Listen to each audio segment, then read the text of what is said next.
Liquid वापरायचं असेल तर याच्यात वापरायचं, कम्फर्ट वगैरे वापरायचं असेल तर याच्यामध्ये वापरायचं, पावडर जर वापरायची असेल तर याच्यामध्ये वापरायची, शक्यतो लिक्विडच वापरायचं. फक्त हा ट्रेक क्लिनिंगसाठी कधी बाहेर काढला ते लॉकचे 2 साईड आहेत, मशीनच्या मागच्या दिशेला पाहिजे तिकडे, त्याला उलट टाकायचं नाही. उलट टाकलं की हे लावलं की परत उघडत नाही, त्यामुळे शक्यतो हे बाहेरच काढायचं नाही, हे असं नाही. त्यानंतर दरवाजा इथून ओपन करायचा. कपडे टाकताना एक एक कपडा टाकायचा, कमीत कमी 4-5 कपडे पाहिजे त्याच्यामध्ये, सिंगल कपडा युजच नाही करायचा, त्याच्या जोडीला काहीतरी 4-5 कपडे एक्स्ट्रा पाहिजे, म्हणजे बॅलन्स मध्ये राहतं मशीन. आणि जास्तीत जास्त 80% ड्रम भरायचा, 4 फुट खालीच कपडे भरायचे. किंवा असं बघायला गेलं की तो वायचा आकार झाला बघायचा, वाय झाले बरोबर, वायचं थोडं वर करून टाकले तरी कपडे चालतात. कपडे टाकताना स्टीलच्या आतमध्ये टाकायचे, ड्रमच्या आतमध्येच राहिले पाहिजे, इकडे बाहेर अडकवायचे नाही. प्रत्येक वॉश नंतर म्हणजे कपडे कधी वॉश झाले तर 8 दिवसांनी किंवा दररोज हा रबर क्लीन करायचा कापडाने, स्वच्छतेसाठी, मशीन स्वच्छतेसाठी, किंवा कपड्याचं मळ वगैरे सगळं तिथेच येणार. नंतर दरवाजा इथं क्लोज करायचा. मेन बटन ऑन केले की पॉवर ऑन इथून होईल मशीनचं. त्यानंतर हे प्रोग्राम येतं, जसे कपडे असतील तसे फक्त तुम्हाला याच्यामध्ये प्रोग्राम सिलेक्ट करायचे. आता प्रोग्राम हा सिलेक्ट आहे, जिथे लाईट येईल तो प्रोग्राम सिलेक्ट होतो. हा टाइमर तुम्ही इकडे फिरवू शकता किंवा इकडे फिरवू शकता, दोन्हीकडे फिरतो.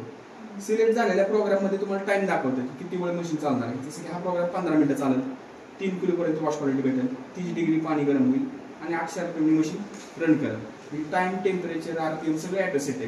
पण फक्त कपड्याचा कुठला प्रकार आहे त्यानुसार तुम्हाला प्रोग्राम फक्त सिलेक्ट करायचे आणि इथून मशीन तुमचं स्टार्ट होतं. तर याच्यामध्ये पहिला प्रोग्राम आहे तुमचा मिक्स डेली. दररोजची जी कपडे असतील ते याच्यामध्ये येतील. हा प्रोग्राम 1 तास चालेल, 5 किलो पर्यंत वॉश क्वालिटी भेटेल, 40 डिग्री पाणी गरम होईल आणि 800 RPM मशीन रन होईल. दररोजची जी कपडे असतील ते याच्यामध्ये तुम्ही क्लीन करू शकता. त्यानंतर कॉटनची कपडे असतील, बेडशीट असतील, ब्लँकेट असतील, थोडे पांढरे कपडे वगैरे जास्त हा चालतं मी त्याच्यामध्ये. डबलचं वगैरे चालत नाही, कारण पाण्याचं एक लिमिट आहे ह्याला घ्यायचं. ते चालणार तसं टाकलं पण ते वॉश क्वालिटी एवढी चांगली भेटणार नाही त्यामध्ये. त्यासाठी 2 ऑप्शन आहे तुम्हाला, बल्की बी टाकू शकता किंवा कॉटनला बी टाकू शकता. बल्की पॉवरफुल आहे, हां पाणी जास्त घेतं. तर ते सिंथेटिक स्ट्रेचेबल कपडे असतील किंवा पॉलिस्टरच्या साड्या असतील, लांबणारे जे कपडे असतील, टी शर्ट वगैरे, तुम्ही याच्यामध्ये तुम्ही क्लीन करू शकता. तर ही 3 प्रोग्रामला ज्यावेळेस तुम्ही चूज करता तिथे AI सिस्टम येतं, ॲटो इंटेलिजंट प्रोग्राम आहे. त्याच्यामध्ये तुम्हाला काय करायचं, कपडे कोरडेच टाकायचे. 1-2 कपडे ओले असले तरी चालतील, शक्यतो सगळे कपडे कोरडे टाकायचे. म्हणजे ते ॲटो सेन्स ॲक्युरेट करतं, पाण्याची लेवल बी ॲक्युरेट ठरवतं आणि टायमिंग बी ॲक्युरेट ठरवतं. जर त्याच्यामध्ये ओले कपडे टाकले तर पाण्याची लेवल बी वाढवल, प्लस ते टायमिंग बी वाढवणार, प्लस स्टार्टिंगला मशीन व्हायब्रेशन बी जोरात होणार. त्यामुळे जिथे AI येतं तिथं शक्यतो कोरडेच कपडे वापरायचे. आता दुसरा प्रोग्राम घेतला तर डायरेक्ट तुम्हाला ते टायमिंग येतं. इकडचे जिथं डायरेक्ट टायमिंग येतं तिथं ओले कपडे भिजवून टाकले तरी चालतात. लहान बाळांची कपडे असतील ते इथं येतील. हे रिफ्रेश, कपड्यांना सेंट वगैरे लावायचं असेल किंवा परफ्यूम वगैरे लावायचं असेल तर रिफ्रेश करू शकता. वॉश वगैरे होत नाही त्याच्यामध्ये, कपड्यांना स्टीम दिले जाते आणि ते सेंट वगैरे दिलं जातं. त्यानंतर रिन अँड स्पिन प्रोग्राम आहे तुम्हाला याच्यामध्ये, फक्त कपडे वाळवायसाठी. बाहेर कधी कपडे क्लीन केले फक्त तुम्हाला आता ड्राय करायचे किंवा आता पावसात भिजले फक्त ड्राय करायचे, तर हा प्रोग्राम तुम्ही लावू शकता. त्यानंतर क्रेडल वॉश, नाजूक कपडे असतील, टिकल्यावाल्या साड्या, हलकी कपडे एकदम, तुम्हाला वाटतं हाताने धुतले तरी फाटतील कपडे, असे नवीन कपडे, महागातले कपडे, डायमंडवाल्या साड्या तर याच्यामध्ये येतील. ड्रमचं रोटेशन अर्धच होत राहतं, त्यामुळे कपडे डॅमेज होण्याची शक्यता कमी असते. त्यानंतर बल्की ब्लँकेट वगैरे, पडदे वगैरे, हेवी वेट, जास्त दिवसातली कपडे धुत आहेत ते कपडे, मातकट कपडे तुम्ही बल्कीमध्ये क्लीन करू शकता. त्यानंतर एक्सप्रेस 50, कमी मळलेले कपडे असतील किंवा थोडक्यात कपडे फक्त पाण्यात खवळून काढायचे ते त्याच्यामध्ये तुम्ही लावू शकता.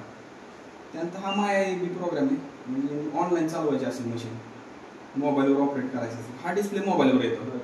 किंवा रेग्युलरसाठी प्रोग्राम तुम्ही 45 मिनिटं म्हणून लावला तरी चालतो, मिक्स डेली सारखा. मीडियम मधले कपडे मिक्सवाले तुम्ही याच्यामध्ये बी क्लीन करू शकता. वॉश क्वालिटी तुम्हाला मिक्स डेली प्रोग्राममध्ये चांगली भेटते. हा वायफायवर चालतो, मोबाईल सेल्फ डिस्प्ले याच्यामध्ये जास्त येते. त्यानंतर इकडचे जे प्रोग्राम आहेत खालचे, आता हे कंपनीने जी सेटिंग दिले त्या सेटिंगमध्ये जर काही चेंजेस करायचे असतील तर खालच्या प्रोग्राममध्ये तुम्ही सेटिंग चेंज करू शकता. जसं की टेम्परेचर 30 डिग्री दिलं आहे, तर वाढवायचं असेल 40 डिग्री करू शकता किंवा कोल्डवर पाहिजे नसेल कोल्डवर लावू शकता. कपड्याचा जसा प्रकार तसं तुम्ही टेम्परेचरची रिक्वायरमेंट पाहिजे तशी करू शकता. कलर जाणारे कपडे असतील तर तुम्ही कोल्डवरच लावा, म्हणजे कलर जास्त सोडणार नाही. जास्त हायजेनिक कपडे पाहिजे असेल टेम्परेचर तेवढं हाय ठेवायचं. हे RPM आहे, मशीनचं स्पीड आहे, जेवढं जास्त स्पीड तेवढी कपडे जास्त वाढणार आहेत. आता कंपनीने तर 800 RPM नाव दिलेलं आहे, म्हणजे एका मिनिटात ते 800 फेऱ्या घेणार आहे मशीन वाढवताना. वाढवायचं असेल तरी तुम्ही वाढवू शकता, 1000 करू शकता, 1200 करू शकता. कपडे तेवढी चुरगाळतात बी जास्त आरपीएममुळे पिळले जास्त जातात. त्यानंतर स्टीम आहे, कपड्यांना जर स्टीम पाहिजे असेल तर स्टीम ॲड करू शकता. जे मोठे प्रोग्राम आहेत त्यांना तुम्ही स्टीम ॲड करू शकता. जसं की हा मिक्स डेली प्रोग्राम आहे, याच्यामध्ये तुम्ही बटन प्रेस केलं की स्टीम ॲड होतं. ॲड झालेलं कसं कळतं, हा सिम्बॉल लागून राहिलेला लागतो, त्याने टायमिंग बी वाढतं. जसं प्रोग्राम तो 1 तास घेत होता तो 25 मिनिटं त्याच्यामध्ये ॲड होतात स्टीमसाठी. त्यानंतर टाइम सेवर आहे, टाइम कमी करायचा असेल तर जसं हा प्रोग्राम तुमचा 1 तास घेतोय, टाइम कमी करायचा असेल तर 2 ते 3 मिनिटं कमी होतात, 57 मिनिटापर्यंत येतं. प्रत्येक प्रोग्रामला थोडंफार टायमिंग तुम्ही त्याच्यामध्ये कमी करू शकता. जर कपडे मशीनमध्ये तुम्हाला सोक करायचे, भिजवायचे प्लस क्लीन बी करायचे, तो वॉर्म सोकचा ऑप्शन आहे तुम्हाला. याच्यामध्ये गरम पाण्यात कपडे भिजवले जातात. हा प्रोग्राम तुम्ही सिलेक्ट केला, त्याच्यामध्ये फक्त वॉर्म सोक ॲड केलं, 18 मिनिटं ॲड होतात. म्हणजे पाणी घेईल मशीन गरम करेल तसंच थांबेल ते 18 मिनिटं, फक्त भिजत राहतील कपडे. त्यानंतर कंटिन्यू सायकल मिक्स डेली जे आहे ते पुढचं ते रन होईल, 1 तास 18 मिनिटं चालतात. ह्याच्यात आपले ऑप्शन आहे टप क्लीन ऑप्शन आहे. टप क्लीन काय असतो, मशीन क्लीनसाठी ऑप्शन असतो. मशीन तुम्ही 1-2 महिने वापरता, त्यात कपड्याचा मळ वगैरे त्या आतल्या ड्रमचं जो भांड आहे त्याच्या कडेला जमाय चालू होतं किंवा पाण्यातले क्षार वगैरे ते जमाय चालू होतं, त्या क्लीनसाठी ऑप्शन आहे. ॲक्टिव्ह कसं करायचा तर 3 सेकंद बटन प्रेस केलं तरी ते टप क्लीन प्रोग्राम ॲक्टिव्ह होतो. त्याची एक पावडर येते वेगळी, पावडर टाकायची मशीनमध्ये, ट्रेमध्ये टाकली चालते, ड्रममध्ये टाकली तरी चालते. पावडर टाकायची, मशीन मोकळंच फिरवायचं, कपडे वगैरे टाकायचे नाही. हे फक्त क्लिनिंगसाठी ऑप्शन आहे. ते दर 2 महिन्याला ते परत रिपीट करायचं, म्हणजे कपड्याचं वॉश क्वालिटी बी चांगली भेटते, drum time to time clean बी राहतो, हीटर बी क्लीन राहतो. आता कुठलाही प्रोग्राम घेतला तरी इथून मशीन तुमचं स्टार्ट होईल. त्यानंतर इथे एक क्लिनिंगचा पॉईंट आहे, छोटी स्टार्ट वगैरे आहे ह्याच्या खाली बसला असेल, ह्याच्यामध्ये वाढवता येईल तुम्हाला एक्स्ट्रा रेन्सिंग. आता म्हणजे समजा हे 3 सेकंद प्रेस, हा फिल्टर आहे ना दर महिन्याला क्लीन करायचा काढून. कपड्यांचे दोरे वगैरे कधी तुटले किंवा कपड्यांच्या गुंड्या तुटल्या किंवा चुकून पॉईंट पिन काही जरी कपड्यात आपलं वेस्टेज राहतं गेलं कपड्यांबरोबर तर इथं ट्रेस होतं, कपड्यांची घाण बी येते, त्यामुळे त्याच्यामध्ये काही गेलं नाही गेलं तरी दर महिन्याला क्लीनच करायचा. क्लॉकवाईज अँटी क्लॉकवाईज डायरेक्शन आहे, गाडीचं पेट्रोलचं जसं झाकण आहे त्या टाईपमध्ये. त्यानंतर ही इमर्जन्सी लिव्हर आहे. समजा मशीन चालू मध्ये कधी लाईट गेली, लाईट आली तर तिथूनच मशीन चालू होतं, कंटिन्यू होतं. शेवटी 10 मीटर आहे तर 10 मीटर न करायला. समजा एक दिवसभर लाईटच येत नाही, कपडे तर अडकले तर मग कपडे बी बाहेर काढायचे, तर पहिल्यांदा इथून पाणी सगळं हळूहळू कमी करायचं. कमी केल्यानंतर हा लिव्हर आहे फक्त एवढा खाली ओढायचा, जास्त खाली नाही, फक्त एवढा ओढला की मॅन्युअली डोअर ओपन होईल. म्हणजे लाईट गेली तरी तुम्हाला मॅन्युअली डोअर ओपन करता येतं, कारण हे मॅग्नेटिक डोअर आहे, लाईटीवरच उघडणार लाईटीवरच बंद होणार असं आहे. यामध्ये क्लिनिंगचे 2 पॉईंट आहेत. मला रबर तर तो क्लीन करावा लागेल, म्हणजे फिल्टर बी क्लीन करावं लागेल. रबर जर क्लीन नाही केला तर पूर्ण काळे काळे स्पॉट त्याच्यामध्ये जमाय चालू होते, जसे डाळिंबाव होतात ना त्या टाईपमध्ये.